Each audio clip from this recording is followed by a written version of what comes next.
Hai hai hai, Assalamualaikum warahmatullahi wabarakatuh. Selamat datang ke channel saya Din, Diabetic Fighter. Daripada nama ni pun dah tahu kan, saya ni adalah merupakan seorang pesakit diabetik. Dan untuk pengetahuan kawan-kawan semua, dalam deskripsi pun saya dah bagi tahu bahawa saya telah suffer diabetik ni sudah 15 tahun dah. Lebih daripada 15 tahun saya dah suffer penyakit diabetik ni. Tapi seperti biasa, bila mana saya dapat tahu yang saya ada ni sakit diabetik, so first saya kata, no, I'm not. Saya tak ada, mana ada. Saya bukan suka makan manis pun. Memanglah badan saya agak besar. Saya bukan suka makan manis pun. Tapi bila saya minum air manis, macam contohnya teh ais ke, Nescafe ais ke, so saya akan, orang kata apa ni, bilas lagi dengan air kosong. Saya kata, tak mungkin saya akan kena kencing manis. Tapi saya kata kemungkinan darah tinggi, kemungkinan saya ada. Sebab saya suka makan benda yang agak masin, suka makan yang berprotein, kan. Tapi bila saya didiagnose, saya kata ada saya ada diabetik 15 tahun lalu. Maksud saya tahu tu bila saya pergi dekat Giant. Maksud tu ada orang buat medical punya test. So untuk test diabetik dan juga, if I'm mistaken, blood pressure. So selepas 2 jam makan, reading saya ingat masa tu 12, lebih daripada 12. So saya terkejut. Tapi biasa saya kata, okey, saya balik rumah, saya tak beritahu pun isteri saya yang saya ada diabetik. Saya kata okey. Lepas tapi dalam hati saya kata, saya masih lagi denial. No, aku tak ada. Tak apa, aku boleh kontrol makan. Tapi sebenarnya tak akan terkontrol pun makan. Dan first time saya makan ubat, bila mana company saya suruh buat medical check up. Masa tu umur 40. So bila buat medical check up, doktor kata, no, I have to give you what we call medication. Okay, dia bagi masa tu gliclazide and also metformin untuk sebulan. Saya terkejut, alamak, sebomban kau bagi makan ubat untuk sebulan punya consumption. Saya kata saya tak nak makan. Saya kata saya boleh control via mungkin ubah lifestyle, mungkin dry diet, or mungkin saya boleh exercise. Tapi dia kata, no. I tak percaya you. I think you have to what we call makan ubat. Tapi saya makan ubat lah. Saya makan sikit, lepas tu saya stop. Kenapa? Because saya terdengar satu mitos yang mengatakan bahawa ubat diabetik ni boleh menyebabkan sakit buah pinggang. Itu mitos lah. Nanti saya akan kupas untuk next punya section lah. Tapi hari ni sebagai permulaan, saya cuma akan perkenalkan bila saya sebut what we call diabetik ni. Orang tanya diabetik ni apa sebenarnya. Diabetik sebenarnya lepas tu apa benda. Bila sometimes yang orang guna diabetik, sometimes kita pun tak faham. Macam saya sendiri pun tak faham lah. Dan sampailah what we call ada satu masa tu, bila macam ni, saya tak faham, tapi saya tak nak belajar pun. Because saya tak tahu apa benda nak tanya sebenarnya pasal diabetik. Saya tak ada ilmu, kan. Dan tapi tak apa, sekarang ni saya ada sikit-sikit ilmu. So saya akan share dengan kawan-kawan semua. Okay, untuk first channel saya ni, first slot saya ni, saya akan share tentang glossary diabetik ni. Diabetik ni sebenarnya nama pendek sebenarnya. Dia ada nama panjang. Kalau kita nak nickname lah, macam nama pendek saya orang panggil Din. Tapi nama panjang saya Salahuddin bin Cik Muhammad Yusof. Okey. Macam diabetik. Diabetik ni orang panggil diabetik, kan, sebab nama pendek. Nama panjang dia diabetic malicious. Diabetic malicious. Diabetic malicious ni yang commonnya ada dua lah. Satu type 1, satu type 2. Okay, tapi sebenarnya diabetik ni dia ada banyak type lagi selain daripada what we call this type 1, type 2 lah. Type 1 ni dia memang kita ni bergantung kepada insulin. Okay, memang pesakit ni bergantung kepada insulin 100%. Kenapa? Kerana dia punya endocrine system dia tu, ataupun dia punya pankreas tu, tak boleh mengeluarkan insulin. Because dia ada some ketidakseimbangan ataupun ada something wrong lah with dia punya pankreas, menyebabkan pankreas dia tak boleh. So untuk this type ni dia akan bergantung kepada insulin 100% dan sepanjang hidup dia lah. Dan biasanya type 1 ni dia daripada daripada kecil lagi lah dia being diagnosed what we call type 1. Type 2 ni because of kita punya lifestyle. Ni bukannya sebab kita apa ni orang panggil masalah pankreas ke whatever, tapi masalahnya kita makan banyak. Bila kita makan banyak yang bergula atau berkanji, yang menyebabkan what we call kita punya insulin tu tak cukup untuk cover apa yang telah kita makan tadi. Okey, itu satu. So you dah tahu dah, okay, type 1, type 2 punya diabetik. Tapi lepas ni next slot saya akan cover lebih detail lagi tentang jenis-jenis diabetik. Okey, type diabetik. Tapi seterusnya saya akan ceritakan pasal what we call diabetik. Kita dah tahu jenis dia apa benda. Lepas tu yang kita orang tanya, okey, blood sugar level. Blood sugar level ni adalah merupakan apa tu orang panggil kandungan gula dalam darah kita. Okey, sama ada kita ni normal, hyperglycemia or hypoglycemia. What's the difference between normal, hyperglycemia and hypoglycemia? Okey, normal ni biasalah bacaan kita cantik. Okey, hyperglycemia adalah bila mana keadaan gula dalam darah kita tinggi. Okay, that mean kita punya blood glucose level kita adalah tinggi disebabkan oleh kita makan banyak ataupun pengeluaran insulin tu tidak cukup untuk menampung gula yang ada dalam darah kita. Okay, yang kedua adalah hypoglycemia. Hypoglycemia adalah terbalik kepada hyperglycemia, iaitu bila kandungan gula di dalam darah kita adalah kurang ataupun insulin lebih lah.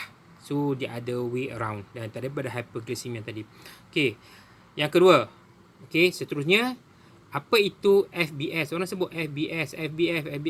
FBS adalah what we call fasting blood sugar. Okey, fasting blood sugar mean what we call gula sewaktu kita berpuasa. Berpuasa iaitu selepas daripada semalaman kita tak makan what we call tak ambil nasi lah ataupun tak ambil makanan.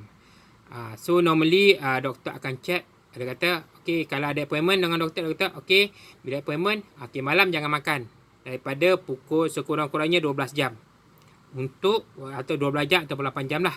Okey, bergantung pada doktor untuk dia ambil FBS. So FBS ni adalah salah satu cara untuk kita check kandungan gula kita sama ada kita ni diabetik ataupun tak. Okey, seterusnya iaitu HbA1c. Yang ni ramai tak faham ni. Dia kata apa benda lah HbA1c. Saya sendiri pun mula-mula tak tahu apa HbA1c tu. Okey, HbA1c. HB tu stand for hemoglobin. I think what we call 1c tu, tak tahulah apa maksud dia lah. Mungkin doktor-doktor boleh bagi tahulah apa maksud dia kan. Tapi sebenarnya HbA1c tu adalah merupakan purata kandungan gula di dalam darah kita untuk tempoh 3 bulan ataupun 90 hari. Okey, dalam tempoh tu. Jadi apa pentingnya HbA1c ni? HbA1c ni kita nak tahulah sama ada kita punya pemakanan sepanjang 3 bulan tu adalah terkawal ataupun kita apa ni makanan yang kita makan selama 3 bulan tu, is it okay tak untuk mengawal diabetik kita? Okey, dan seterusnya okey, bagi seorang pesakit diabetik yang paling penting, kita kena ada glukometer. Apa glukometer tu? Ni glukometer ni adalah merupakan alat untuk menyukat kandungan gula dalam darah.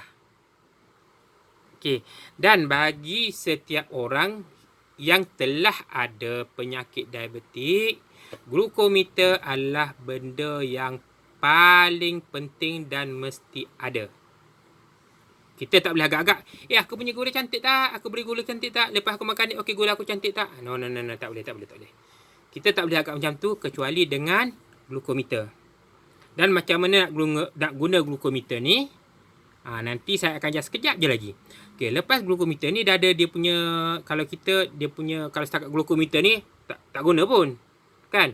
Dia ada dia punya pasangan dia sendiri, pair dia. Okey, pair dia yang pertama, pair dia adalah kita panggil test strip. Ni test stripnya. Okey. This is test strip. Test strip saya pakai test strip lah. Test strip dia macam ni. This is test strip. Okey, kat sini ni ada dia punya macam chip kat ujung ni. Dekat sini tempat kita nak letak darah. Okey, bagi orang tak tahu, yang ni adalah test strip . Okey, macam mana nak pakai? Okey, normally this what we call glucometer, kita akan masukkan macam ni dulu. Okey, so bila kita akan masuk ni, dia akan reading. Betul tak dengan kita punya ni? Dan dia akan, tunggu dia reading dan akan keluar. Okey, dia suruh kita letak what we call darah dekat yang tadi ni, kat ujung ni. So, seterusnya kita akan ada what we call dia punya ni pen. Pen ni dalam ni ada lancet. Ada jarum . Jarum dia, jarum yang saya pakai Sofit ni, jarum dia macam ni. Dia lepeh je. Okey, jarum dia lepeh je. Dan saya akan show macam mana dia saya nak ambil. Okey, jarum dia kat sini dia akan ada what we call number. Number ni adalah tentang kedalaman jarum yang ditusuk masuk ke dalam kita punya kulit lah. Okey, so cara masuk dia senang je. Kita ambil last sekali yang ni.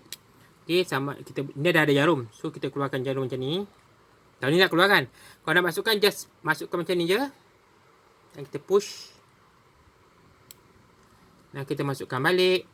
Ini daripada yang paling minimum, dan kita letak kat mana yang kita rasa selesa. Macam saya selesa nombor 2. Then kalau untuk Sofit ni, dia senang sebab dia macam pen. Kita just tekan. Okey, alamak, saya lupa nak ambil saya punya ni lah. Saya punya alcohol swab. Tak apalah, dia macam saya swab lah macam biasa kan. Lepas tu ambil jari, tak kisahlah jari mana-mana ke. Nak ambil jari what we call telunjuk ke, jari hantu ke, jari what we call manis ke. Tapi biasanya saya akan ambil jari hantu lah, kan. Lepas tu kita letaklah kat mana yang mana what we call kita rasa sesuai. Dan kita klik kat sini je. Saya tunjuk show terus . Okey, bila saya show, dan kita tekan sikit dia punya ni. Kita tekan biar keluar darah. Tak ada banyak pun. Okey, keluar darah. Okey, ni keluar darah sikit ni. Keluar darah. Then kita ambil. Okey, kita ambil ujian darah dia. Nak letak macam ni pun boleh, tapi lambat sikit kalau kita terbalik macam ni. Biasa saya terbalikkan sikit dan baru saya letak sebab dia senang. Alamak, tak bunyi. Tak masuk lagi dia punya ni. Sorry. Alamak. Rugi saya punya strip. Tak error. Sorry. Sebab saya lambat sangat. So, saya lambat sangat tadi. Saya terpaksa ni balik lah. Okey, saya terpaksa buat macam tadi balik. Rugi satu strip saya tau. Okey, tak apa. Tak apalah, saya ambil. So, ambil balik dan kita tekan ni sampai dia minta. So, this is kita punya. Tengok reading saya hari ni. Okey, saya punya reading sekarang ni adalah 5.3. 5.3. Okey, last kali saya makan tadi dalam pukul berapa so agak normal lah saya punya reading tu. Dan kita akan ambil kita punya alcohol swab. Tadi alcohol swab. Ambil balik. Sepatutnya saya ambil sebelum tu tadi. Kan? Dan kita sapu balik lah supaya ini. Okey, dan inilah what we call untuk live saya pada perkongsian saya pada hari ini. So, tips saya. Okey, tips saya untuk hari ini. Okey, bagi orang yang berumur 40 tahun ke atas. Okey, tips glukometer untuk mengukur kandungan gula di dalam darah kita. Okey, dan juga blood pressure monitor mesti ada. Okey, mesti ada. Sebab apa? Untuk mengukur blood pressure kita dan juga what we call kita punya sugar dalam darah. Jadi semoga bertemu lagi di lain masa, di lain slot, insyaAllah saya akan share banyak lagi dan saya akan ceritakan pengalaman saya dan perjalanan saya di dalam fighting diabetes. Okay. Dan saya akan beritahu berapakah reading yang paling tinggi yang saya pernah dapat. Okay. Dan untuk itu, jumpa lagi. Assalamualaikum warahmatullahi wabarakatuh.